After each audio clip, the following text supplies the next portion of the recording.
प्यारे दोस्तों, अगर आपको वीडियो पसंद आए तो लाइक करें, सब्सक्राइब करें, कमेंट करें और शेयर भी करें।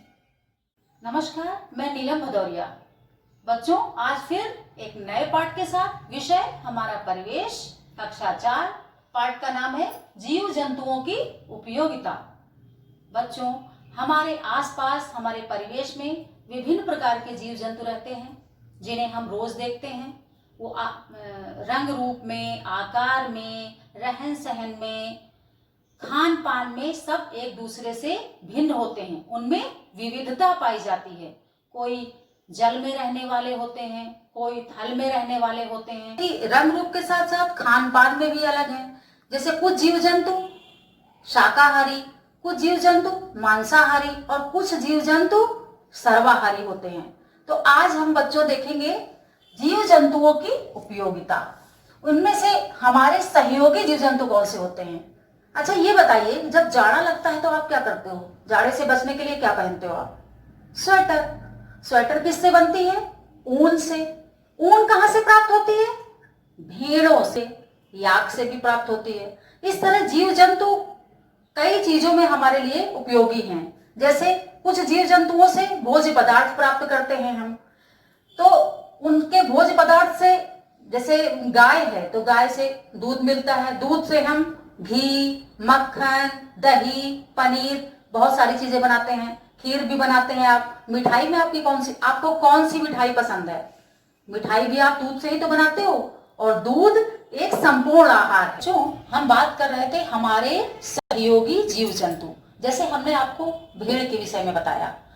और भी जीव जंतु हैं जो हमें सहयोग देते हैं। किस रूप में सहयोग देते हैं? बैल है, बैल किस रूप में सहयोग देता है? खेती में सहयोग देता है। गाय, भैंस, बकरी, इनसे क्या सहयोग मिलता है? इनके दूध से विभिन्न प्रकार के खाद्य पदार्थ हम लोग बनाते हैं जो हम लोग खाते हैं। घोड़ा, घोड़ा किस रूप में सहयोग देता है? घोड़ा सवारी ढोने के रूप में सहयोग देता है। इस प्रकार इन जीव जंतुओं से हम तरह तरह के प्रयोग करते हैं। अब हम बात करते हैं भोजन के स्रोत के रूप में। हमारे जो जीव जंतु हैं भोजन के स्रोत के रूप में भी हमारा सहयोग करते हैं। जैसे अभी हमने आपसे चर्चा की थी कि बहुत से जीव जंतु ऐसे हैं जो जिनसे भोज्य पदार्थ किस रूप में प्राप्त करते हैं। अगर दूध जानवरों से प्राप्त करते हैं तो उनसे हम तरह तरह की मिठाइयां बनाते हैं। मिठाइयों के अतिरिक्त दूध, दही, मट्ठा, घी, पनीर, बहुत सारी खाद्य सामग्री उनसे बनवाते हैं। इसी प्रकार मुर्गी, बतख आदि के अंडे से विभिन्न वस्तुएं बनाई जाती हैं। कौन सी वस्तुएं बनाई जाती हैं? जैसे केक में भी पड़ता है, बिस्किट बनाने में भी प्रयोग करते हैं। अब आप भी पता करिए कि आपके घर में कौन कौन से जीव जंतु हैं। आपके घर में माता पिता ने पाल रखे हैं, उनसे आपको क्या सामग्री प्राप्त होती है, क्या प्राप्त होता है, वो कैसे आपका सहयोग करते हैं, और उन जैसे दूध मिला तो उससे क्या क्या वस्तुएं आपकी माँ बनाती हैं, आप जरूर नोट करिएगा। मीठा शहद, बच्चों शहद आपने जरूर खाया होगा, बहुत लाभदायक है, बहुत मीठा भी होता है। शहद बनाने के लिए शहद कहां से मिलता है हमें? शहद हमें मधुमक्खी से मिलता है। मधुमक्खी कहां रहती है? छत्ते में रहती है। फूलों का रस चूसकर उसको इकट्ठा करती है और अपने छत्ते में जो बनाती है छत्ता, वो जब शहद से भर जाता है उस छत्ते से ही शहद प्राप्त होता है। मधुमक्खियां 3 प्रकार की होती हैं: श्रमिक मधुमक्खी, रानी मधुमक्खी और नर मधुमक्खी। रानी मधुमक्खी अंडे देती है। श्रमिक मधुमक्खी सबसे ज्यादा कार्य करती है। छत्ते बनाने का, छत्ते की साफ सफाई का, अंडे की देखभाल करने का सारा बोझा उस श्रमिक मधुमक्खी के ऊपर होता है। समझे बच्चों? तो मधुमक्खी कितने प्रकार की होती है? 3 प्रकार की होती है। बात और बच्चों, एक छत्ते में एक ही रानी मधुमक्खी रहती है। कुछ नर मधुमक्खी और काफी श्रमिक मधुमक्खियां होती हैं। श्रमिक मधुमक्खियों का कार्य सबसे ज्यादा होता है, जैसा कि आपको बताया, मोम पैदा करना, छत्ते की साफ सफाई करना, अंडे की देखभाल करना, ये सब उन्हीं के ऊपर होता है। रानी मधुमक्खी का जीवन काल 3 वर्ष तक होता है और श्रमिक मधुमक्खियों का जीवन काल 40 से 45 दिन का होता है। लेकिन हाँ बच्चों, मधुमक्खियां शहद बहुत मीठा देती हैं। आपने खाया भी होगा। आपके घर के आसपास कहीं शहद का छत्ता अगर लगा हो तो उसे देखिएगा जरूर कि कैसे मधुमक्खियां शहद का छत्ता बनाती हैं और उसमें क्या क्या कार्य करती हैं। नमस्कार बच्चों, हमने आज जाना जीव जंतुओं की उपयोगिता, लेकिन कुछ खास बातें हैं जिन्हें हम आपको बताना चाहते हैं। उन्हें याद भी रखिएगा। जैसे मधुमक्खियों की तरह चींटियां भी मिलजुल कर रहती हैं बच्चों। सभी चींटियों का काम बटा होता है। रानी चींटियां अंडे देती हैं, सिपाही चींटी बिल का ध्यान रखती है और काम करने वाली चींटियां भोजन ढूंढकर बिल में लाती हैं बच्चों। दीमक और ततैये भी इसी तरह समूह में रहते हैं। ध्यान देते रहना बच्चों। प्यारे बच्चों, आजकल बहुत सारे लोग मधुमक्खी पालन के व्यवसाय से जुड़े हुए हैं।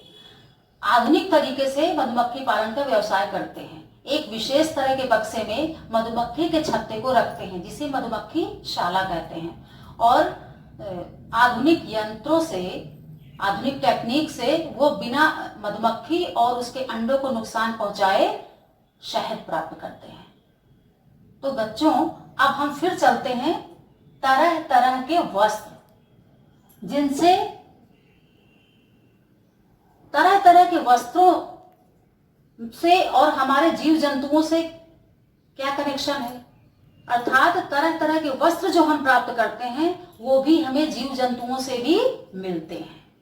जैसे ऊन हमें भेड़ से मिलती है, रेशम भी एक कीड़ा होता है। अरे बच्चों, तरह तरह के वस्त्र भी हम इन जीव जंतुओं के सहयोग से प्राप्त करते हैं। जैसे ऊन हमें भेड़ से प्राप्त होती है, रेशम और लाख हमें कीड़ों से प्राप्त होती है। रेशम से रेशमी साड़ियां बनाई जाती हैं। तो इस प्रकार हम देखते हैं कि इन जीव जंतुओं की सहायता से हम कितना सहयोग प्राप्त करते। इन्हें भी जाने, जंतुओं का पालन और कौन क्या क्या कहते हैं उनको। जैसे मधुमक्खी एपीकल्चर, रेशम कीट सेरीकल्चर, मछली पीसीकल्चर। दुनिया में मशहूर पश्मीना शालें बहुत गर्म होती हैं। शाल जानते हो ना बच्चों, जब जाड़ा लगता है तो शाल ओढ़ी जाती है ना। ये मोटी नहीं होती है। ये पश्मीना पहाड़ी बकरियों की एक खास नस्ल से बनती है। परिवहन एवं कृषि कार्य हेतु इन जीव जंतुओं की क्या उपयोगिता है। परिवहन, जब हमें कहीं इधर से उधर जाना होता है, अगर मोटर न चल रही हो, स्कूटर न चल रहे हो, कोई ऐसी जगह हो, कोई ऐसा गांव हो जहां कोई यातायात के इस तरह के साधन नहीं जा सकते, तो आप कैसे जाएंगे? बैलगाड़ी में जाएंगे, तांगे में जाएंगे। तो बैलगाड़ी कौन चलाता है, कौन खींचता है? बैल। तांगा, घोड़ा। इनकी सहायता से भी हम दूरगामी स्थलों में जा सकते हैं। कृषि कार्य हेतु, कृषि में भी जीव जंतु हमारा सहयोग करते हैं। कृषि एवं ईंधन हेतु उपयोगिता, कृषि में भी हम जीव जंतुओं का सहयोग लेते हैं। जैसे खेत की जुताई में बैल का प्रयोग करते हैं। ईंधन हेतु उपयोगिता, बहुत से जीव जंतुओं से हम ईंधन प्राप्त करते हैं। उनके मल मूत्र से, गोबर से एक तो कंपोस्ट खाद मिलती है। कंडे उपले बनाकर खेत भोजन बनाने में भी उसका प्रयोग किया जाता है, ईंधन के रूप में गांव में प्रयोग करते हैं। चर्म उद्योग, कुछ जीव जंतुओं की जो चमड़ा है उसके द्वारा बेल्ट, पर्स, जूते आदि बहुत सी सामग्री बनाई जाती है। इस प्रकार बच्चों, हम लोग देखते हैं कि जीव जंतुओं की हमारे जीवन में बहुत सी उपयोगिता है। हमें जीव जंतुओं की भी रक्षा करनी चाहिए। और बच्चों, इसे भी जाने, मनुष्य द्वारा पाला जाने वाला सबसे पहला पशु कुत्ता था। कुत्ते का काम होता है घर की रखवाली करना। हजारों वर्ष पूर्व कबूतरों का प्रयोग संदेश वाहक के रूप में किया जाता था। जानते थे क्या बच्चों आप? नहीं जानते थे तो मैं आपको बता रहा हूं, इसे जरूर जान लो। और खास बात बच्चों, केंचुआ भूमि के अंदर रहता है और भूमि को उपजाऊ बनाने में मदद करता है, इसलिए इसे किसानों का मित्र कहा जाता है। तो बच्चों, इन बातों को ध्यान में रखें, तभी आपको सारी जानकारियां याद भी रहेंगी। अगर ये वीडियो आपको पसंद आए तो लाइक करें, सब्सक्राइब करें, कमेंट करें और शेयर भी करें। वीडियो देखने के लिए बहुत बहुत धन्यवाद।